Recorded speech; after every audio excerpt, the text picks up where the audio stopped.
Today we're going to propose two network designs for Stark Industries. One will be an economical network design and the other will be a high cost one. Uh, Let me start off with the economic solution. The technologies that we have implemented in our design are dynamic multipoint VPN, multipoint GRE tunnels, and next hop routing protocol. The reason we've opted for dynamic multipoint VPN is because of the following advantages that it has. We can provide full connectivity in the network with simple configuration steps. The network is always highly available, scalable, and easily manageable. It also uses less bandwidth and has very less latency. And above all, if we need to deploy remote sites in this network, it's easy to do so. The design considerations for this economical solution are as follows. For the WAN design, we have opted for a hub and spoke design where there is one single hub connected to 6 different spokes, and these represent the 7 sites that we're supposed to connect in the network. At the hub, we have 2 separate routers in order to provide redundancy. In our LAN design, we've opted for 24 port switches which support gigabit speed and power over Ethernet. And the intra-site connections that we have opted for are 1000 base T-links in order to support voice, data, and video transmission. The IP addressing that we have opted for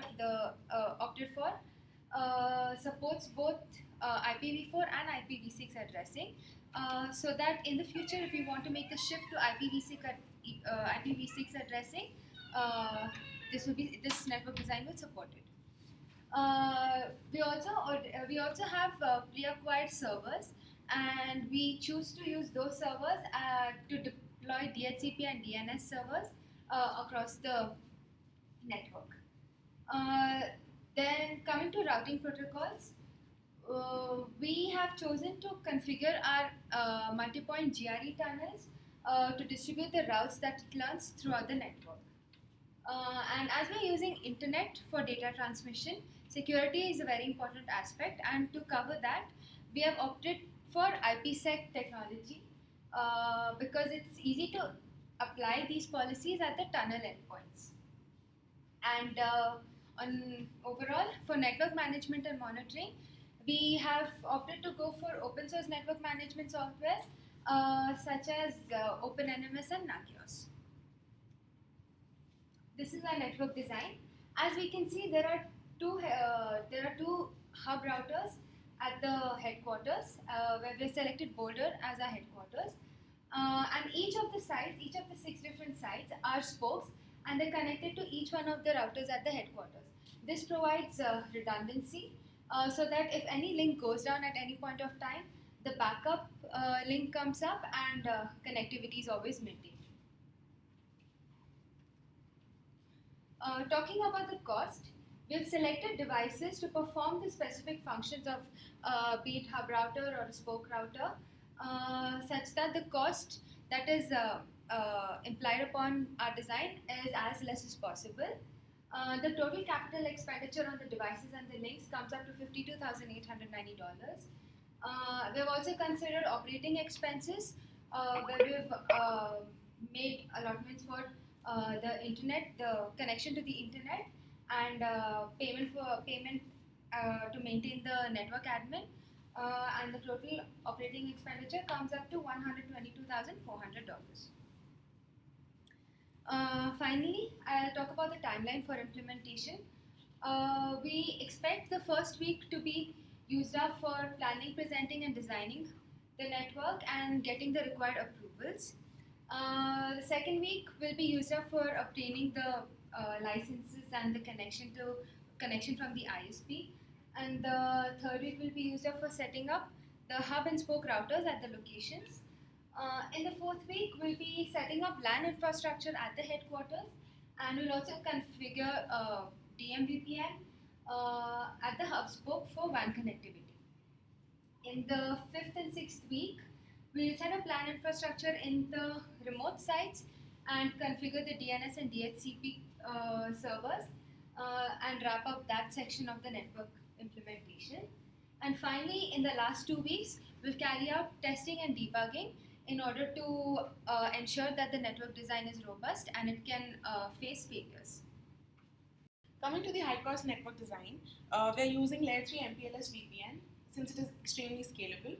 As the routing protocol that we are deploying in the MPLS VPN, we are using BGP because it provides a cost-effective solution, as well as it provides good backup for mission critical applications, and it provides optimal connectivity between sites. This is the network diagram that we have come up with. So this is the MPLS backbone. We have the headquarters at Boulder with internet connectivity through a firewall to protect its data. We have an Active Directory server at Boulder headquarters, which will help us configure DHCP, DNS, and NTP servers. Also configure user accounts. We have a backup Active Directory server at Denver because it has the second largest number of users. These are all the other remote locations.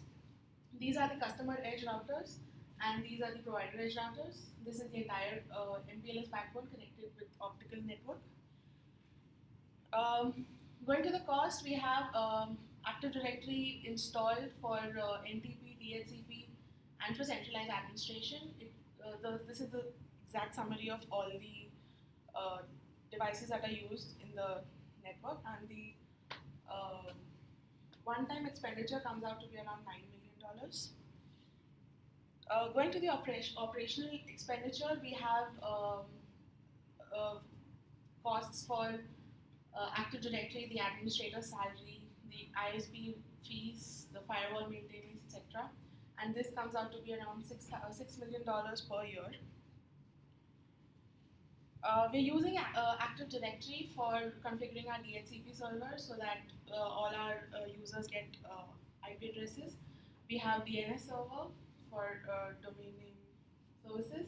We have the NTP server in Active Directory, which will help sync the network timing across the large WAN.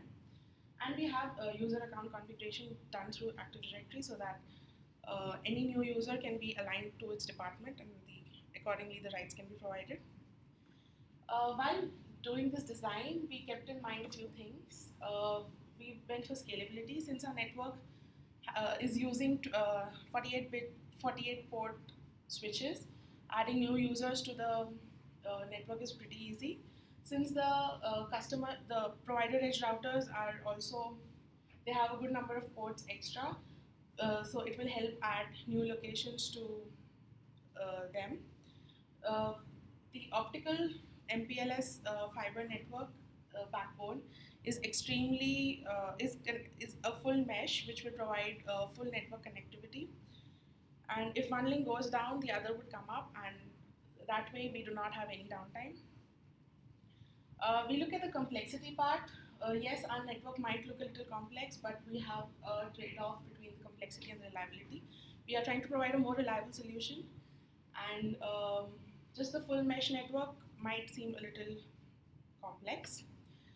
Going by the timelines, we follow the SDLC cycle. In week 1, we would want to plan and design our network according to our requirements.